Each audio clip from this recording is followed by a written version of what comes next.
What's good, YouTube? Back at it again with another reaction. We about to react to Stephen A. Smith disgusted with Wizards play. I was wrong. No problem. I don't have He about to go off. I feel it. You know what I have a problem with? You know what I do? No, I'm not used to it right now, old gray-headed monster that you are. Here's the deal, though. Here's the problem. You know, I really have a problem with the fact that the Washington Wizards. The Washington Wizards. Yeah, that was horrible. I couldn't even watch the whole game.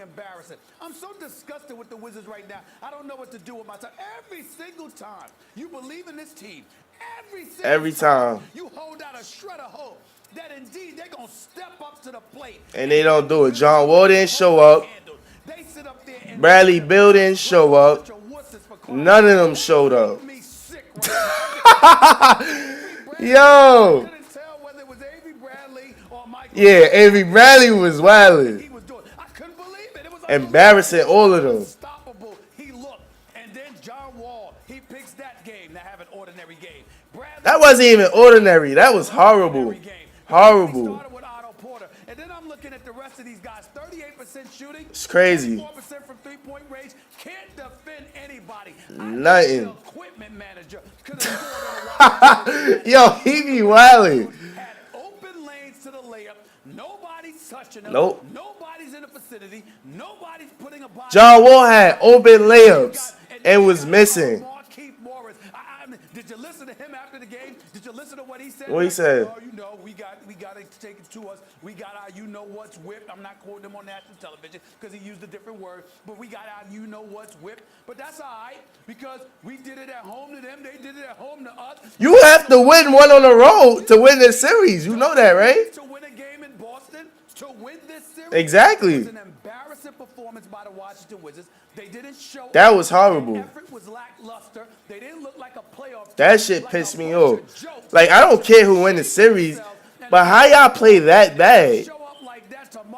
Oh, it's over. The series will be over. They will not. They will win tomorrow night. But then we got Sunday to look forward to because anytime they are you really looking forward to it though? They're damn near not basketball players. It's just an embarrassing performance. D-League players out here. They look like D-League players for real. It's very big of you to start admitting when I'm right, and hopefully you can continue throughout this show. You deserve it on a rare moment. On a rare moment. But go ahead. Whatever. Traditionally what's happened in the NBA. First, a team learns how to win. A young team with some talent comes together. They learn how to win. Yeah. Then they learn how to win on the road. They don't know how to win on the road. Then the next step is learn. Well, yes, they do. They beat Atlanta in the playoffs in pivotal series. And I don't see either one of these teams there yet, which is one of the reasons I like the Celtics to win, because they had home court going in. So they went all four of their home games. Wizards just win all their home games. Ability to beat each other on the road, which is why it's still a series, and I think the Celtics will win. Avery Bradley deserves a lot of credit, of course, for the first half he had in particular. And once the Celtics went on that run, yeah, he was fucking unguardable. The shit he was making was crazy. Performed that way. It's kind of unfair to him to talk about Isaiah Thomas again, but that's the way it goes, Stephen A. I want to talk about, you focused on what the Wizards didn't do right. Or what they did wrong. But Isaiah didn't really have to do nothing to win that game. They was up like 20 without Isaiah Thomas doing really anything. I think I already gave Avery Bradley his props. I want to talk about those two now. Isaiah Thomas, you know, Marcellus Wiley and I used to play this game on the radio in L.A., Stephen A., when the Lakers were looking to sign free agents and everything, and none of the superstars wanted to go there. So we used to play a game where we say, if you had to create a team without any superstars, who would you get if you were trying to win a championship? And my point guard was always Isaiah Thomas, and my center was Al Horford. And one of the reasons I liked Isaiah Thomas at the point, when others were saying, well, he's really a two-guard. Isaiah didn't have to really do shit for them to even win. They was up like 20 before Isaiah Thomas really started doing anything. All he had to do was make plays for his teammates. He ain't have to score.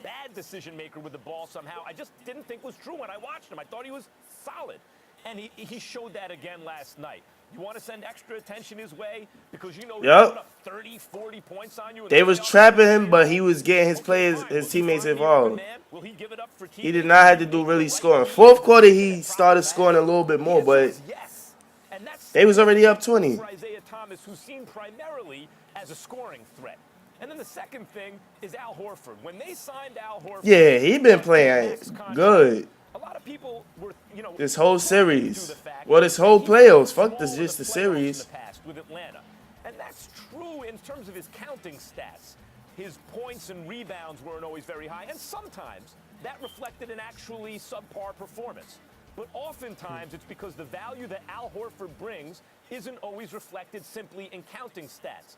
If you can't have one of the superstars at the 5, Draymond Green, who is that now, plays the 4-5, Yeah. in the interior. Our Horford is He can defend all these positions. just below an all-star level Obviously, that's where center. Karl-Anthony Towns Just below. and Anthony Davis is Really there good. now when Really he's on good, the court, though. when he's healthy. But if you can't have one of those stellar perennial all-star types, Al Horford is as good as you can be. Yep. He is the kind of ideal, the prototypical modern big, Stephen A. He shoot can threes, hit the three, pass, he can defend, mid-range, he can defend, in the all that. interior, he can post up.